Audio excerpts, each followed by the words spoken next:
Friends, welcome to my YouTube channel Math Courses. Today in this class we discuss chapter 9, question number 9 of class 10th. In this question say the angle of elevation of the top of a building from the foot of the tower is 30 degree. Angle बनाया गया है building से foot की tower के foot के अंदर 30 degree का and the angle of elevation of the top of the tower, और टावर से एंगल ऑफ एलिवेशन कितना है बिल्डिंग के नीचे फुट तक 60 degree. If the tower is 50 metre high, अगर टावर की ऊंचाई 50 मीटर है, find the height of building, तो हमें बिल्डिंग की हाइट फाइंड आउट करनी है. तो इसको हम डायग्राम की हेल्प से सोल्व करते हैं. चलो समझते हैं डायग्राम को. इसमें है हमने ये मान लिया बिल्डिंग ए बी हमारे पास एक बिल्डिंग है. ए बी एक बिल्डिंग है ग्राउंड के ऊपर, और इसी ग्राउंड पर एक टावर यूज किया गया है. टावर को हम देते हैं सी डी. हमारे पास एक टावर. इसने कहा है कि जो बिल्डिंग है इसका एंगल ऑफ एलिवेशन टावर के फुट में, टावर का फुट यहाँ जहाँ से स्टार्ट है खड़ा है, तो यहाँ पर एंगल ऑफ एलिवेशन गिवन है 30 डिग्री. एंड जो हमारे पास टावर है उसका angle of elevation foot of building, ये हमारी बिल्डिंग है, इसके अंदर एंगल ऑफ एलिवेशन कितना है हमारा 60 डिग्री गिवन है. क्लियर. और जो टावर है डीसी, इसकी हाइट गिवन है 50 मीटर. हमको फाइंड आउट करनी है जो बिल्डिंग है ए बी, इसकी हाइट हमको फाइंड आउट करनी है. नाउ इसकी हाइट फाइंड आउट करने के लिए हमें सबसे पहले इसका बेस फाइंड आउट कर लेते हैं, और बेस की हेल्प से हम इसका perpendicular means A B find out कर लें. तो बेस के लिए हम ट्राइंगल लेते हैं B C D. In triangle B C D triangle लिए हमने पढ़ा पंडित बद्री प्रसाद हर बोली means perpendicular upon hypotenuse, base upon hypotenuse and perpendicular upon base. ये होता है sine, this is cos and that is tan theta. Clear. Theta angle को show करते हैं.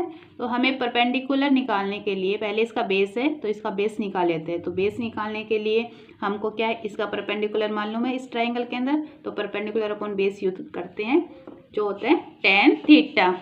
टेन थीटा के अंदर परपेंडिकुलर अपॉन बेस, परपेंडिकुलर हमारे पास क्या है सी डी, अपॉन बेस क्या है बी सी. टेन थीटा की वैल्यू है 60 डिग्री.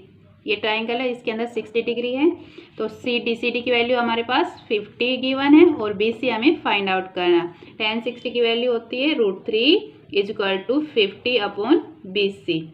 क्लियर. यहाँ से हम क्रॉस मल्टीप्लाई करते हैं तो बी सी √3 इजक्वल टू 50, और बी सी की वैल्यू हमारे पास क्या आ गई 50 अपॉन √3. बी सी की वैल्यू आ गई है 50√3. क्लियर.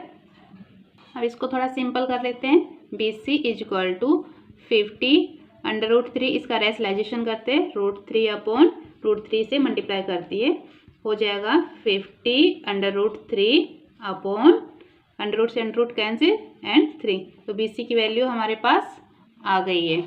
अब हमको बी सी की वैल्यू फाइंड आउट होगी. अब ये ट्रायंगल लेते हैं ए बी सी, इसके अंदर ए बी फाइंड आउट करते हैं. Okay. Now in triangle A B C, अब हम ए बी सी ट्रायंगल लेते हैं. इसके अंदर हमें एंगल गिवन है 30 degree. Tan 30 degree equal to 10 30 क्या होता है हमारे पास perpendicular upon base, perpendicular A B है, ए बी अपॉन बेस क्या हमारे पास बी सी. 10 30 की वैल्यू होती है 1 अपॉन √3. ए बी हमको फाइंड आउट करना है, और बी सी की वैल्यू हमें फाइंड आउट की थी 50√3 अपॉन 3, जो इसके अंदर पुट करते हैं 50 √3 अपॉन 3. अब इसका ए बी निकालें, इनका क्रॉस मल्टीप्लाई करते हैं तो ए बी की वैल्यू क्या आ जाएगी 50√3 अपॉन 3. ए बी को इसे क्या √3. ए बी इजक्वल टू, इसको ऐसे मल्टीप्लाई किया है तो A B equal to 50√3 upon 3. ये मल्टीप्लाई में यहाँ आके यहाँ से डिवाइड में हो जाएगा √3. √ से कैंसिल आउट, हमारे पास बचेगा 50/3 ए बी की वैल्यू. और ए बी क्या है हाइट ऑफ बिल्डिंग, और ये हमें फाइंड आउट करना था. क्लियर. इसके अंदर हाइट मीटर में निकालनी है, तो ए बी को थोड़ा और सोल्व करते हैं। इसको 3 से डिवाइड करेंगे हमारे पास आ जाएगा 16.67 मीटर, क्योंकि हाइट हमें मीटर में फाइंड आउट करनी, तो final answer is that. Okay.